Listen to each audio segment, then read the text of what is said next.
Então, boa tarde a todos, sejam bem-vindos. Vamos para mais um evento online, para mais uma live. Dessa vez, novamente, estou aqui com o Dr. Marcel, Vigílio. O tema desta live nós falaremos sobre PERDECOMP, os pedidos eletrônicos de restituição, ressarcimento, reembolso e a declaração de compensação. Então, nós vamos fazer aqui um debate, uma conversa mesmo sobre as regras, os cuidados que são necessários ter, e cada um vai estar falando um tema. O Virgílio vai estar comentando sobre a ficha, uma das fichas da PERDECOMP, que é o pedido de ressarcimento.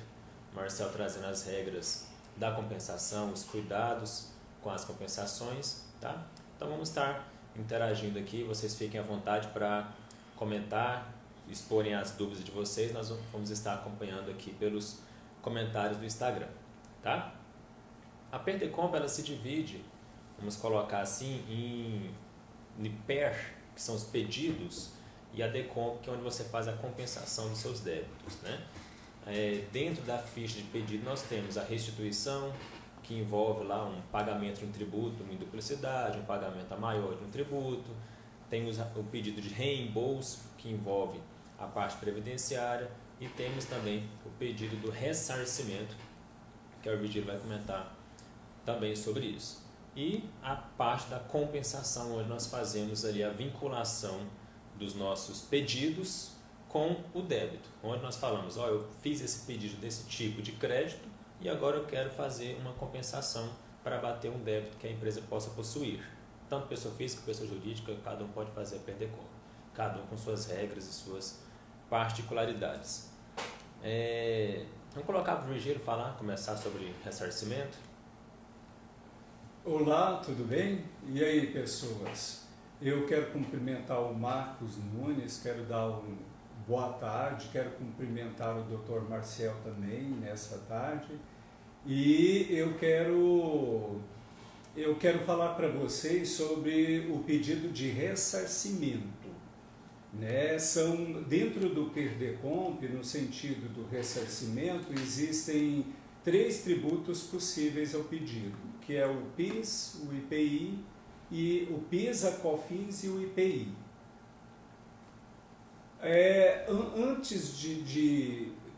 Antes de entrarmos com um pouquinho mais de profundidade ao pedido de ressarcimento, eu vou expor para você as características essenciais do IPI e também do PIS e da COFINS.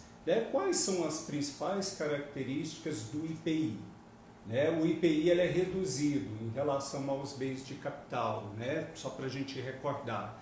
Bens de capital são aqueles bens de produção, por exemplo, um maquinário dentro de um estabelecimento fabril. Então as alíquotas são bem reduzidas em relação a esse tipo de produto, a esse tipo de ativo. E ele é seletivo, é uma característica constitucional também do IPI. O que é essa seletividade? Eu tenho uma alíquota menor em cima de produtos mais essenciais, uma alíquota muito mais agressiva em cima de produtos não tão essenciais, como é o caso, por exemplo, de cigarro, como é o caso, por exemplo, de armas e embarcações.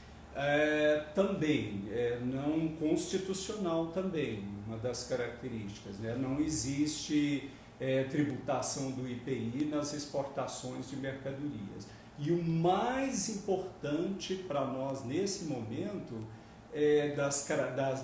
dessas 4 características, é a não cumulatividade. Então, assim, o IPI ele é não cumulativo. E aí, no meio jurídico, nós costumamos dizer que essa não cumulatividade ela é o método subtrativo direto, uma norma de eficácia plena, em virtude de ser uma não cumulatividade que nasceu lá dentro da Constituição Federal.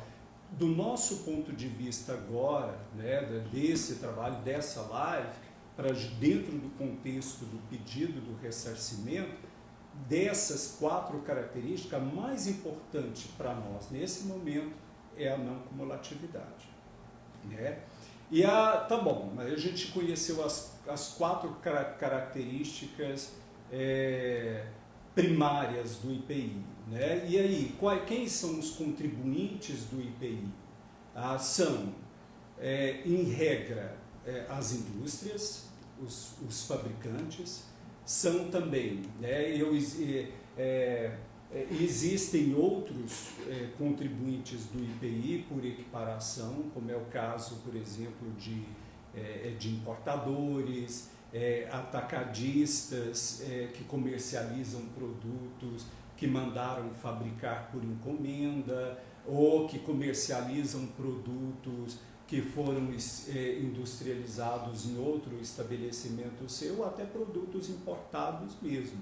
São estabelecimentos equiparados à industrial e, por isso, são também contribuintes do IPI.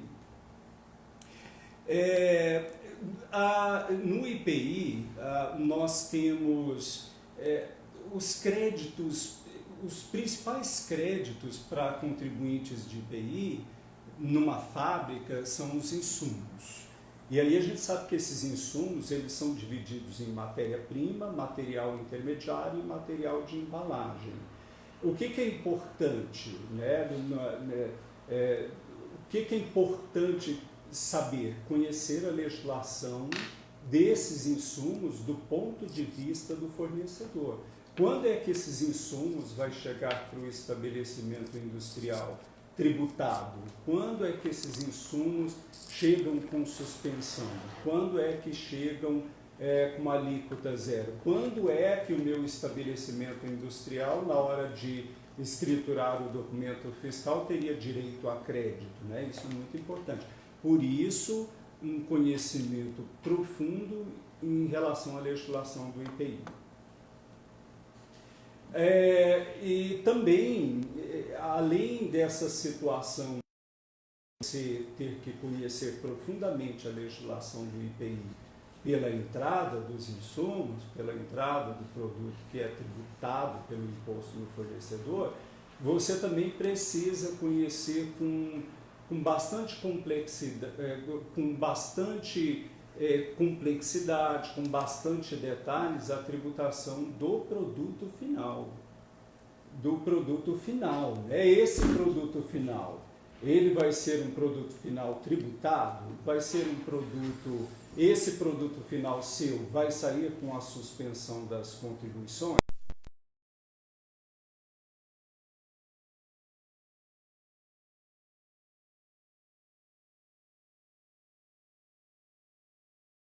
São questões que você tem que dirimir dentro da legislação do imposto, né? Nós conhecemos as 4 características principais do IPI. Aí nós temos também 4 características principais agora do PIS e da COFINS, né? Do PIS e da COFINS, eu tenho alíquotas básicas, conhecemos bem, no regime não cumulativo, que é 1,65% e 7,6%.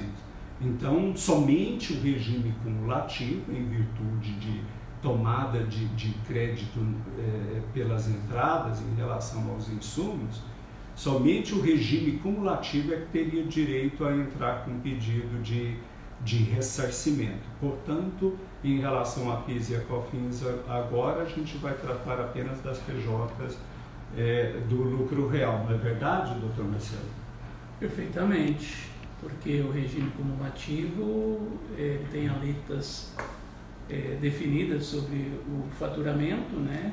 Mas não gera direitos de crédito. Então, em recuperar e falar em recuperação, tem que ter algo que naturalmente nasceu com direito de crédito. Então é isso mesmo. Beleza, e aí o PIS e a COFINS, ele é complexo. Por que é uma legislação muito complexa? Porque ela tem inúmeros benefícios fiscais, né? Isenção, suspensão, alíquota zero, crédito presumido, né? Também como o IPI ele não incide na exportação de produtos para o exterior e é também não cumulativo. Qual é a diferença dessa não cumulatividade das contribuições em relação à não cumulatividade do IPI? É que aqui nessa não cumulatividade nós temos aí o método subtrativo indireto, né, que aí é uma norma de eficácia restrita, é uma não cumulatividade restrita às leis ordinárias. Então vamos dizer assim. Quem são os contribuintes do PIS e da COFINS que se interessam com o pedido de ressarcimento? Somente as PJs que tributam imposto de renda com base no lucro real. Somente essas pessoas jurídicas que teriam direito de entrar com pedido de ressarcimento em relação aos créditos aproveitados pela entrada, né? Mas aonde é que eu poderia encontrar esses créditos? Os créditos são absorvidos pelas aquisições, né? Se eu sou uma fábrica, pelas aquisições dos insumos. Se eu sou uma PJ de lucro real atacadista, pela aquisição das mercadorias. E também algumas despesas básicas.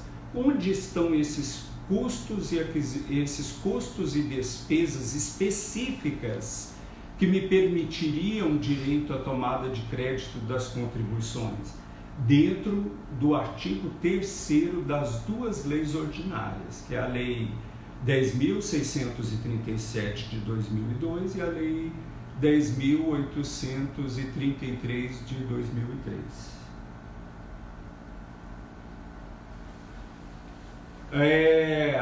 E aí eu tenho, e o PIS e a COFINS, os débitos, são os débitos pela receita total. No regime não cumulativo, eu tributo, além da receita bruta da atividade econômica, todas as demais receitas e ganhos.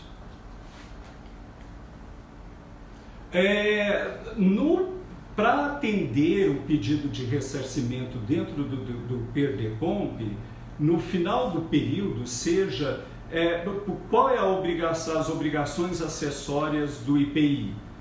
O SPED, IPI e ICMS, o SPED fiscal. Qual é a obrigação acessória do PIS e da COFINS? A SPED contribuições. O que esses arquivos digitais têm em comum? O trimestre. Para você entrar com pedido de ressarcimento, você precisa dessas obrigações acessórias em relação aos 3 trimestres, né? O pedido de ressarcimento, ele sente necessidade a necessidade dele é trimestral, né? Então, por exemplo, 1º, 2º, 3º, 4º trimestre. Significa dizer que você só poderia entrar com pedido de ressarcimento a cada 3 meses, no final de cada trimestre. Dentro do trimestre, você tem que estar ticado, conciliado e auditado os SPEDs, seja o fiscal, seja o SPED contribuições. Então, é uma obrigação acessória mensal e nela há o confronto entre os créditos e os débitos. Nesse confronto, ou você apura um saldo devedor ou apura um saldo credor. Se você trazer esse saldo credor até o final do trimestre e se você não consegue mais absorver esse saldo credor, seria possível que você entrasse então finalmente com um pedido de ressarcimento, cujo período dele seria um período que teria que pegar as suas SPEDs trimestralmente. Inclusive, né, só um ponto, tanto no pedido de ressarcimento em relação aos créditos, que nas situações que a lei admite que acumula para o PIS e COFINS, tem que esperar fechar o trimestre, bem como para o IPI. E aqui nós trabalhamos com o trimestre civil.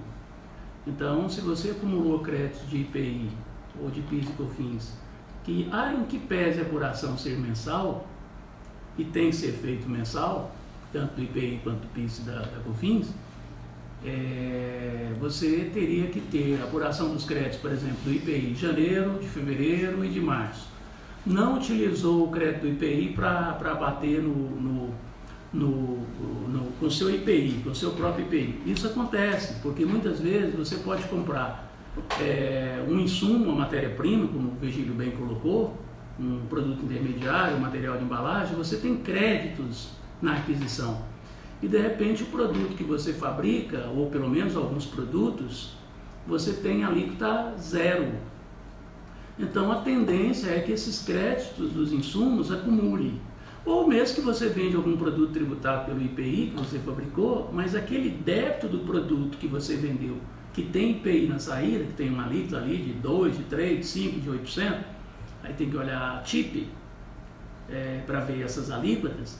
Às vezes esse crédito ainda acumula, porque eu já vi casos que ele vendia produto com alíquota de 2%, e tinha crédito dos insumos, da matéria-prima, e a alíquota do insumo às vezes era 6%, era 8%.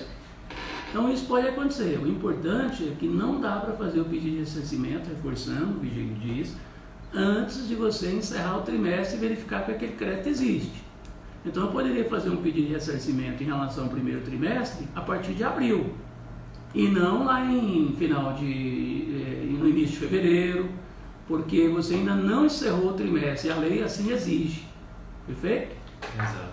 Nós podemos colocar também, falando por enquanto ainda das fichas, Marcel, Virgílio, de restituição e ressarcimento, que são dois pedidos diferentes. A gente pode colocar que a principal diferença entre eles é que um envolve uma apuração, né? Seja falando de ressarcimento do IPI ou ressarcimento do PIS da COFINS, eles envolvem uma apuração. Então, antes de nós fazermos um pedido de ressarcimento, nós deveríamos conferir se toda a nossa apuração está correta. Sobrou o crédito dentro daquele trimestre, você não consegue, digamos, abater a própria apuração mensal dos tributos. Sobrou o crédito, você pode pedir aquele crédito, pedir aquele saldo para fazer uma compensação em outros tributos. Que aí a restituição, por exemplo, seja do saldo do INSS ou a restituição do pagamento de uma guia que você fez em duplicidade. Essa restituição não necessariamente envolve a apuração do tributo. Às vezes foi o próprio erro que o contribuinte incorreu. Percebendo que a gente pode fazer, seja a restituição, seja o ressarcimento, e eu não quero botar a mão no dinheiro. A empresa não vai ter condições de esperar, ou ela às vezes está precisando liquidar um tributo que está ali a vencer, ou que às vezes até já venceu, precisa de uma certidão, tem alguma situação urgente para resolver, tem algum débito, e ela pode fazer a compensação. Nós temos a diferença da compensação entre tributos de mesma natureza, digamos, tributos previdenciários com previdenciários, tributos fiscais federais com tributos fiscais federais. E também a possibilidade de nós fazermos um federal com previdenciário, que nós chamamos de compensação cruzada. Mas não é simplesmente ter um débito ali em aberto, ter o crédito, ter o direito da restituição ou do ressarcimento ou do reembolso e falar, não, agora eu vou compensar porque eu não quero pagar aquele tributo. Tem cuidados que tem que tomar, né, Marcel? Com certeza. Tomar esses cuidados, Marcos, é extremamente importante, e também verificar, trabalhar os conceitos dentro daquilo que a norma oferece. Por exemplo, vocês lembram ainda há pouco, o Virgílio falou, quando a gente está falando de pedido de ressarcimento de PIS e de COFINS, eu estou falando de uma empresa do regime não cumulativo, que em regra são empresas lá do lucro real. Com raríssimas exceções do artigo 10 da Lei 10.833, uma empresa do lucro real é sistema não cumulativo. E tem algumas situações lá que mesmo em lucro real ele fica no cumulativo, mas são exceções.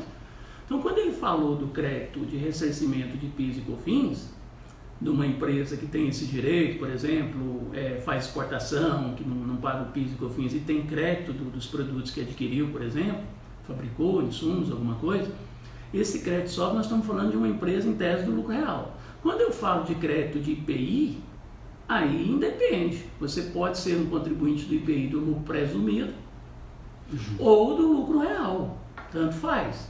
Basta que você tenha crédito de insumos e que você fabrique um produto tributado, ainda que esse produto seja alíquota zero. Seria o cenário ideal. O produto que eu fabrico tem alíquota zero. Significa o quê?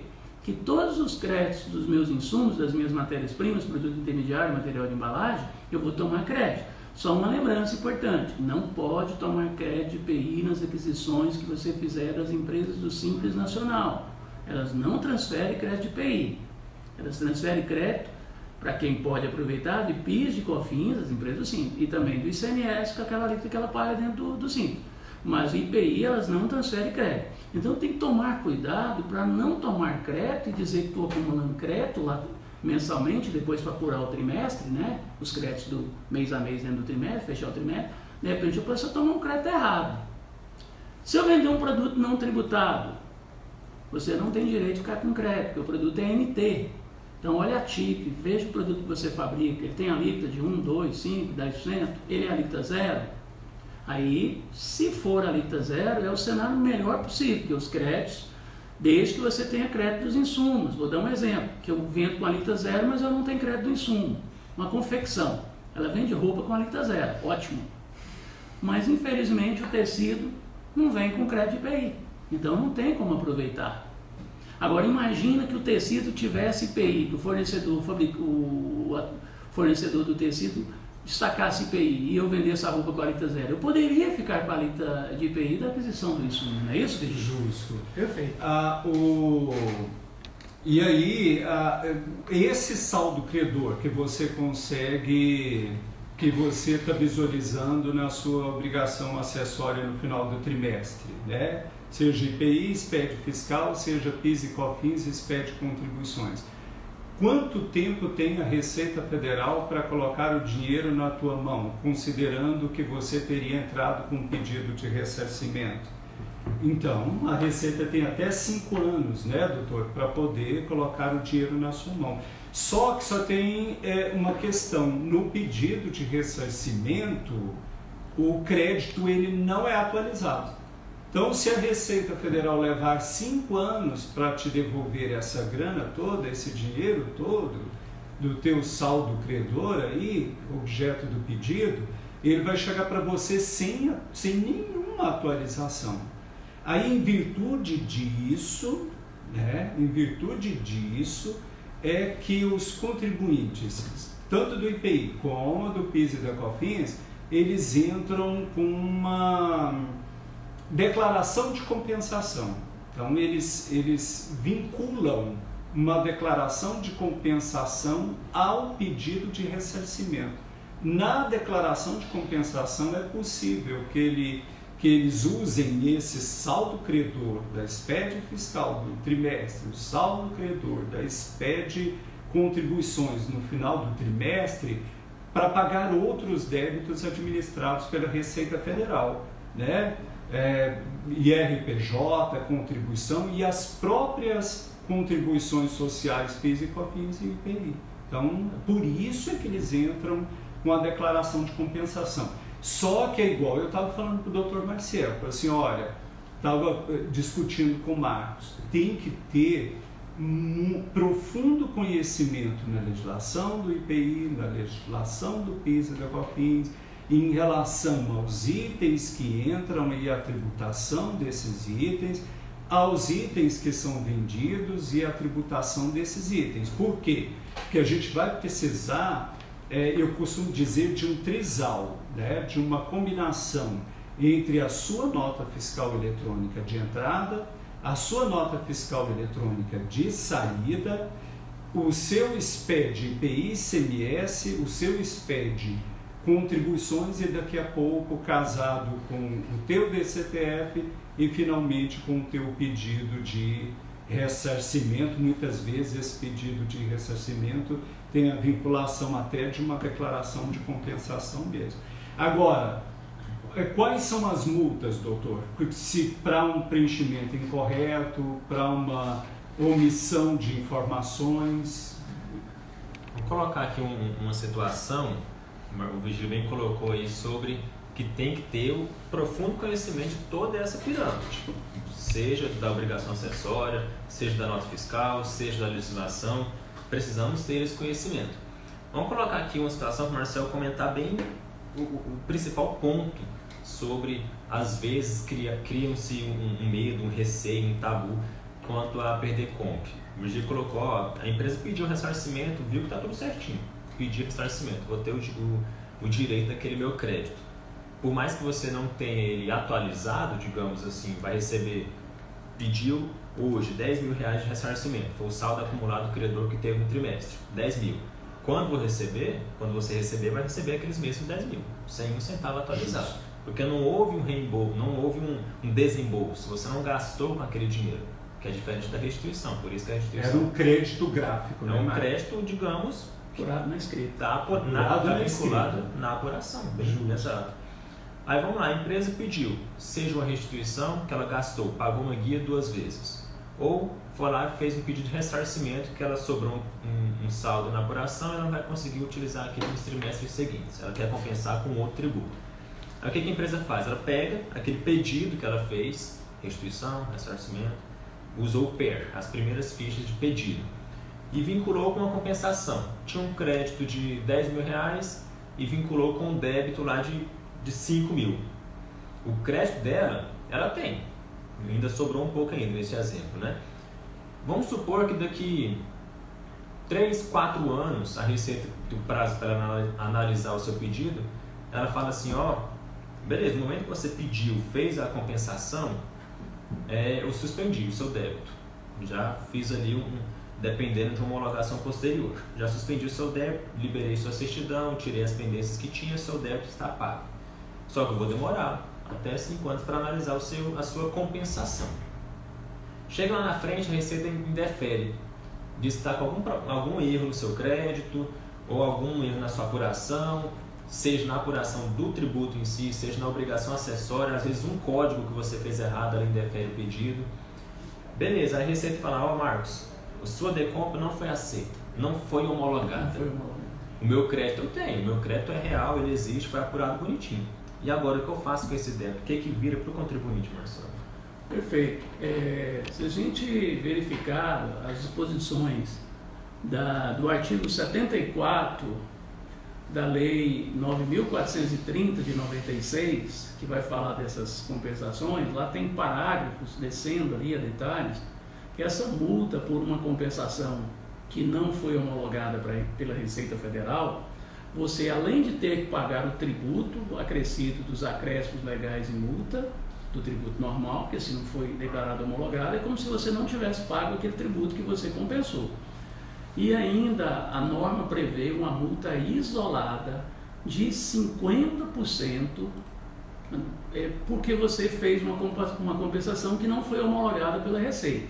Então, no exemplo que o Marcos disse, ele disse que tinha um crédito de 10 mil, compensou um débito de 5, e a Receita percebeu que eu não tinha aquele crédito. Então, ela vai te cobrar os 5 mil com os acréscimos legais, multas, juros, e vai te cobrar uma multa isolada de 50% em cima dos 5 mil reais, que é o valor original que você compensou, e a compensação não foi homologada. Então, muito cuidado ao pedir e certifique que a Receita vai conseguir localizar aquele direito creditório que você tem.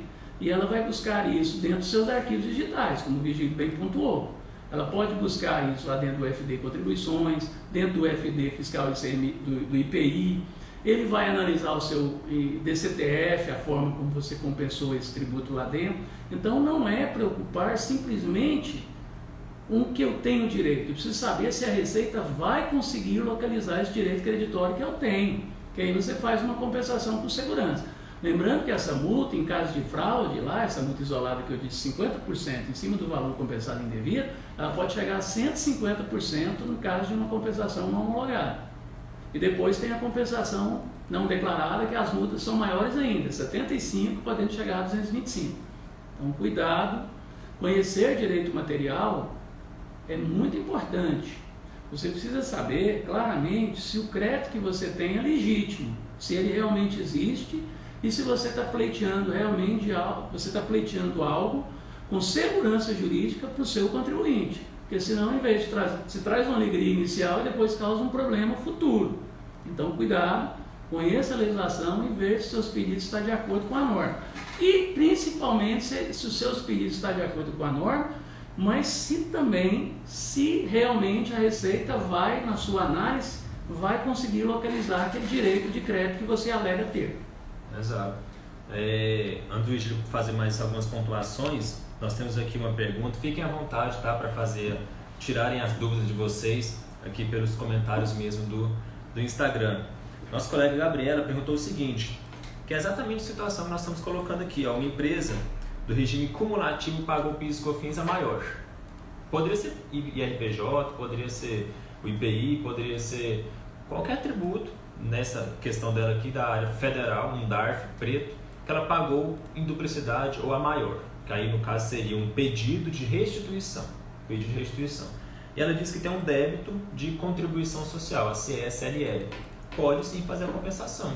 Você habilita lá o seu pedido de restituição, diz que foi um pagamento indevido a maior, informa qual que é o DARF, qual que é o valor que você tinha ali, direito creditório seu, que neste caso que é praticamente líquido e certo, com o pagamento é a maior mesmo, em duplicidade, não cheguei aqui a ver, e faz uma compensação com o débito que você tem de contribuição social, que poderia ser IPI, poderia ser IRPJ, o que seja.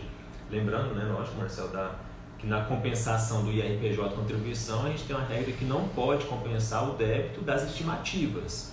O IRPJ é a contribuição no lucro real que você faz o pagamento na estimativa mensal, que a lei foi alterada em 2018, que não é possível fazer essa compensação. E um comentário que a gente pode colocar também é que muitas vezes acontece o seguinte, as empresas ou alguém oferece processo de restituição, vamos colocar aqui, fora da Perdecomp, restituição lá do Simples Nacional. Certo ou não, monofásico ou não, que seja, vamos supor que a pessoa foi lá e fez um pedido de restituição, passou pela malha fina do PGDAS, a Receita liberou o seu dinheiro, em 60 dias foi creditado para a empresa. Na Perdecomp, a restituição ela tem um prazo um pouco maior, mas também não é tão demorado assim. Não chega ao último mês dos 5 anos para você receber o dinheiro da restituição. Vai lá, fez a restituição, deu certeza para a empresa, ó, seu crédito está aqui, você tem 100 mil a restituir via Perdecomp, está aqui, ó. Vamos abater agora os seus débitos, né? É o cuidado que a gente fala. Simplesmente fazer um pedido de entregar, está aqui, ó, sua Perdecomp de restituição, é esse valor aqui, pronto, você tem esse dinheiro. Vamos combinar aqui e agora vamos fazer a compensação. Tem que ter total certeza desse pedido, da apuração, conferir tudo, para evitar essas penalidades que o Marcelo falou. O seu crédito, se for verdadeiro, você mantém, tudo bem, você tem ele. Mas, às vezes, aquela compensação não homologada aconteceu num momento que a empresa não tem caixa, não estava preparada para aquilo, então vai ter que ter um desembolso muito maior para pagar o imposto, mais a multa. Então, tem que ter esses certos cuidados, né, Virgílio? Com certeza.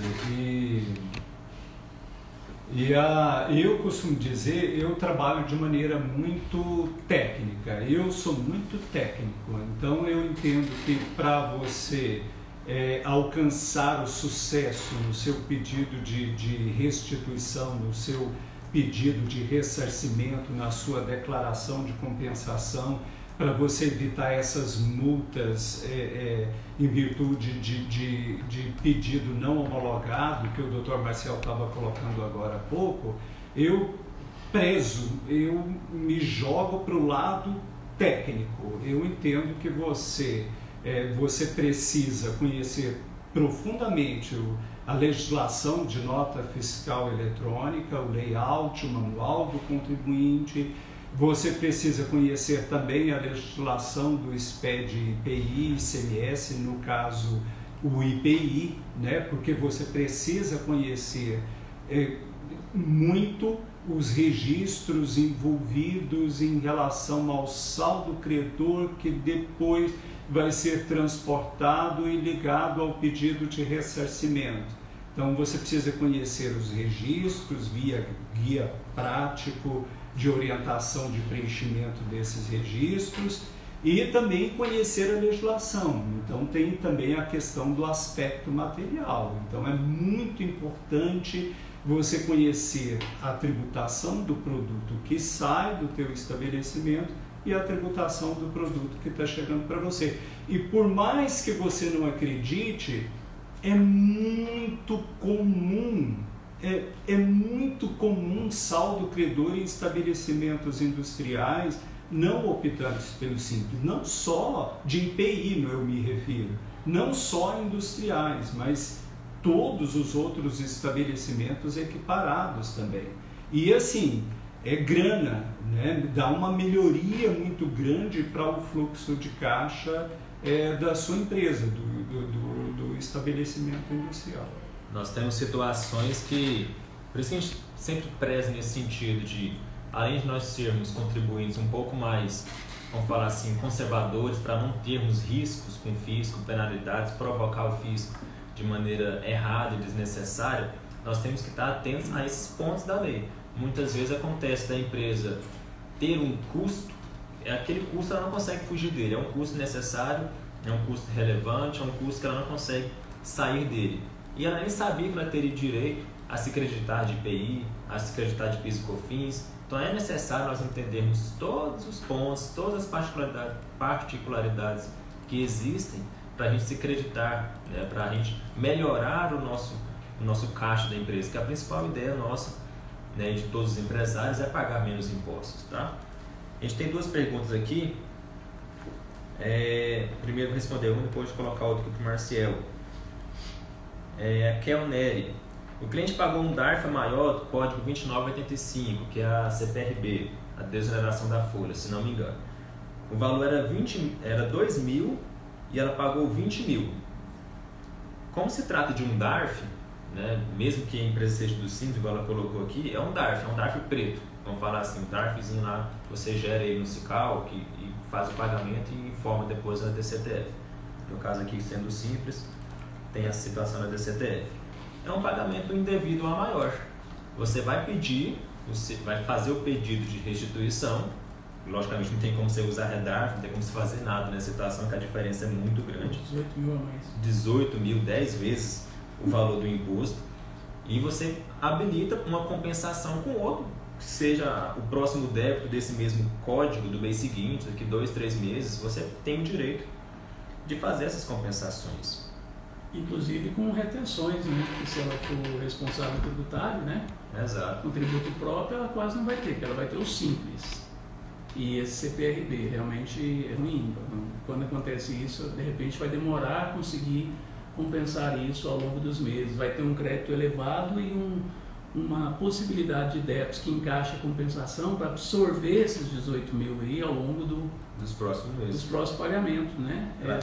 Ela até complementou aqui que se ela pode para os próximos meses. Pode, tá? Ela não pode, digamos, pegar esses 18 mil e querer utilizar na guia DAS, na guia do Simples, porque não é possível, tá? O Simples se resolve com o próprio Simples. O DAS, a maior, com o DAS que está em aberto. Agora, porque a Perdecom ela tem a regra de que você tem o crédito, um crédito, e pode vincular vários débitos. Pode ser o próprio 2985, um PIS e COFINS que essa empresa possa ter, tá? Então é um crédito para vários débitos, e não importa se é do próprio mês ou de meses futuros, tá? Ou se são de meses passados que estão em aberto. Tem que ser sim pela Perdecom. Marcelo, uma pergunta aqui da nossa colega Rosane, seguinte: uma empresa do regime não cumulativo, tá, vende produtos com alíquota zero de PIS e COFINS, CST 06, ela está utilizando o benefício fiscal na venda. Ela pergunta: podem apropriar créditos de PIS e COFINS sobre a aquisição do frete sobre a venda? Eu tenho um posicionamento um pouco conservador em relação a isso. Eu vejo que o crédito ele compõe o custo. Quando você adquirir um produto, por exemplo, com alíquota zero, exemplo, farinha de trigo lá para o supermercado, se você tivesse comprado com cláusula CIF, viria o valor do frete embutido na nota e você não teria crédito da nota fiscal de aquisição. Seria o frete embutido no preço da farinha. E se você compra a farinha e vem com cláusula FOB, o frete, você paga o frete, a norma fala que o frete compõe o custo. Veja bem, se a mercadoria não faz jus ao crédito, eu entendo um pouco forçado tomar crédito do frete que trouxe a mercadoria que não trouxe o crédito. Eu não tomaria crédito desse frete. Só tomaria crédito de frete de mercadorias que não veio com alíquota zero. E aí, se o frete for FOB, eu tomaria o crédito. Tomaria da mercadoria, da aquisição da mercadoria na nota fiscal, na NFE e também no CTE, em relação ao frete FOB que trouxe aquela mercadoria. Mas nesse caso, como a mercadoria é zero, eu entendo que tomar o crédito do frete é um pouco forçado, do PIS da COFINS. Exato. Pessoal, a gente está chegando já nos nossos últimos minutos aqui da live, tá? Se tiverem alguma pergunta, alguma dúvida, podem comentar. Eu acho que a gente pode deixar aqui um espaço também para a gente já fazer o seguinte comentário. Nós comentamos sobre uma perninha de um processo de planejamento tributário, de um processo de recuperação tributária, é muito mínimo que nós falamos aqui de PERDECOMP, o universo de uma apuração tributária é muito grande. E pensando nisso, a gente até vamos deixar aqui o convite para vocês participarem conosco de um curso que nós faremos específico sobre recuperação tributária, recuperação de PIS e COFINS. Cada um vai comentar um pouquinho sobre o que vai falar, mas eu penso que seria muito importante vocês participarem, tá? Seja para vocês implantarem isso na própria empresa, seja para você ter uma segunda fonte de renda para poder oferecer esse serviço, seja para um advogado, seja para contador. Tem muitas situações que o próprio contribuinte ali, com o seu contador, consegue fazer uma retificação, uma apuração correta, recuperar créditos que às vezes nem sabia que tinha, tá? Então, por exemplo, nós vamos falar assim para mim que eu estarei falando no curso, cada um vai falar a sua parte. Estarei falando sobre, vamos colocar assim, o PIS e COFINS dentro do Simples Nacional, PIS e COFINS monofásico. Nós vamos comentar também sobre a diferença entre a PERDECOMP Web, quando que eu posso usar um, quando eu posso usar o outro, tá? Situações práticas dentro do sistema, por exemplo, neste caso do PGDAS, tá? Marcel vai comentar sobre a parte do IPI, uma situação que muitos também contribuintes às vezes nem sabiam que tinham direito de fazer recuperações. E o Virgílio vai comentar também sobre, acho que o assunto do momento, o assunto que está chamando muita atenção e que muitas empresas estão com dúvidas, estão recebendo e-mail aí falando que pode, que não pode, que já tem dinheiro, que já pode receber, o governo vai pagar tanto. Tem cuidado com isso, né? Marcel, que você vai comentar sobre o curso. Perfeito, é um convite então muito especial a vocês, né?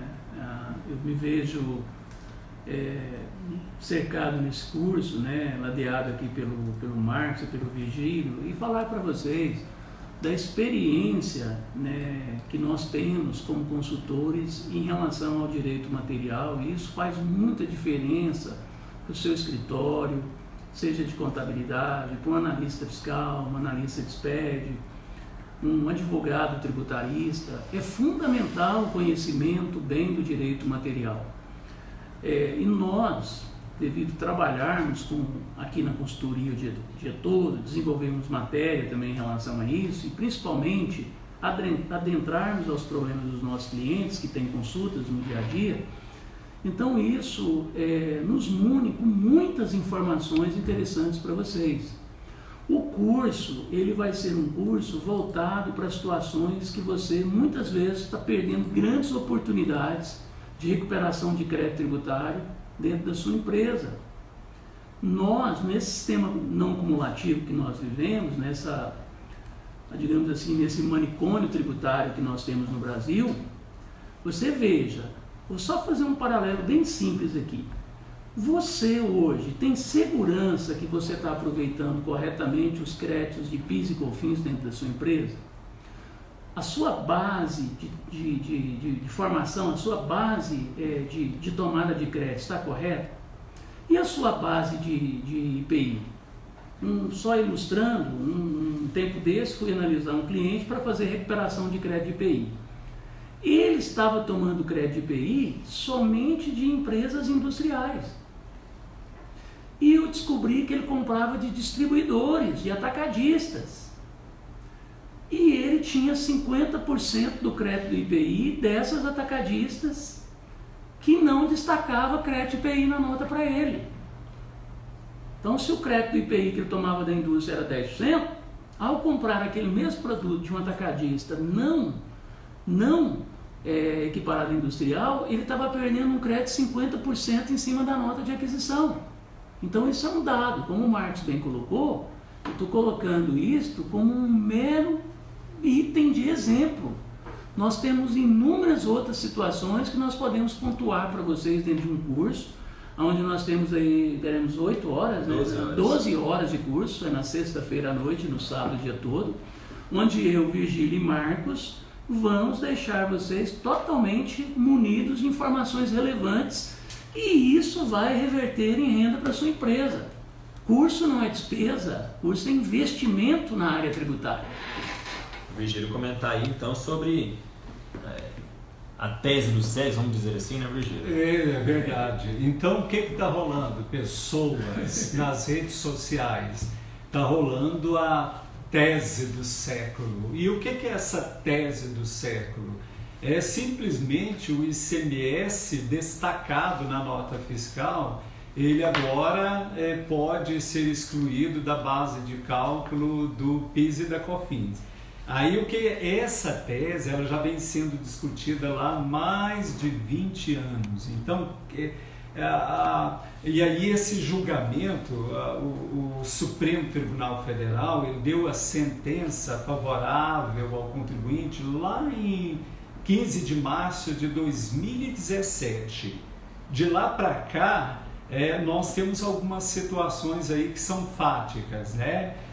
Nós temos aí contribuintes que entraram com uma ação judicial transitada em julgado anterior a essa data do julgamento, anterior a 15 de março. Temos contribuintes que entraram com a ação judicial depois da data.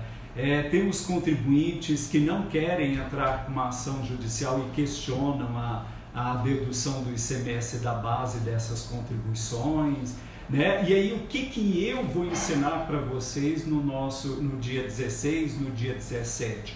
Eu vou ensinar para vocês a harmonizar essas ações judiciais, transitadas ou não em julgado, com os seus arquivos digitais, né? Com a nota fiscal eletrônica, com o seu SPED IPI-CMS, ECD, ECF e principalmente, é lógico, a SPED contribuições. Então, muitos consulentes já estão perguntando para a gente, né? Já está falando, Virgílio, eu não tenho ação, já posso abater o ICMS da base das contribuições?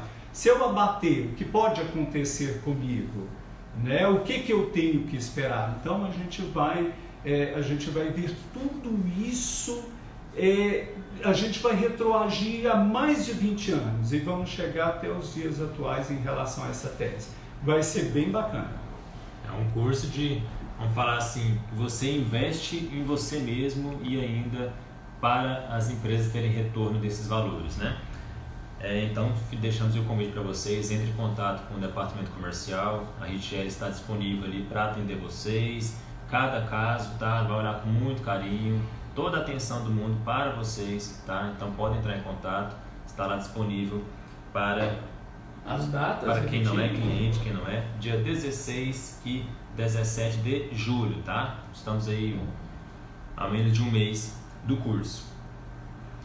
Uma última perguntinha aqui nós temos da Gabriela. A empresa efetuou o pagamento indevido em anos anteriores, né? Deve ter sido imposto maior, alguma coisa nesse sentido, e compensou agora no tributo com a atualização de juros. Como deve ser informado a compensação na DCTF? Lá no DCTF você tem as fichas que declaram os débitos e declara os créditos. Na ficha onde você declara os créditos, vamos falar assim, a forma que você pagou aqueles tributos, tem lá pagamento, o dinheiro mesmo que você gerou o DARF e pagou, tem a ficha de parcelamento, que eu acho que poucos informam que parcelou o tributo, e tem a ficha da compensação, onde você vai colocar o número da DECOMP, vai colocar lá, o valor do débito era 10, eu paguei os 10 mil, tá aqui o valor de juros e multa. Você vai informar como que você pagou aquele débito. Digamos, só vai mudar onde você vai informar na DCTF, mas é uma informação como qualquer outra, como se você estivesse falando a data que pagou o DARF no banco, né? Algum comentário a mais, galera?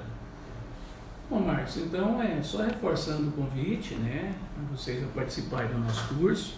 Já temos várias pessoas inscritas, contadores, advogados. Hoje mesmo eu recebi da Comissão de Direito Tributário da OAB 2 advogados inscritos, contadores, analistas fiscais, analistas de SPED, pessoas que trabalham com tributo em geral, que faz uma gestão tributária dentro de uma empresa.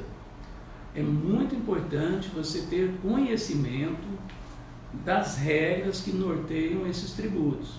Então, invista no seu conhecimento, e eu tenho absoluta certeza, o primeiro trabalho que você pegar em função das informações que você vai obter, você com certeza recuperará o seu investimento e no primeiro trabalho já terá lucros.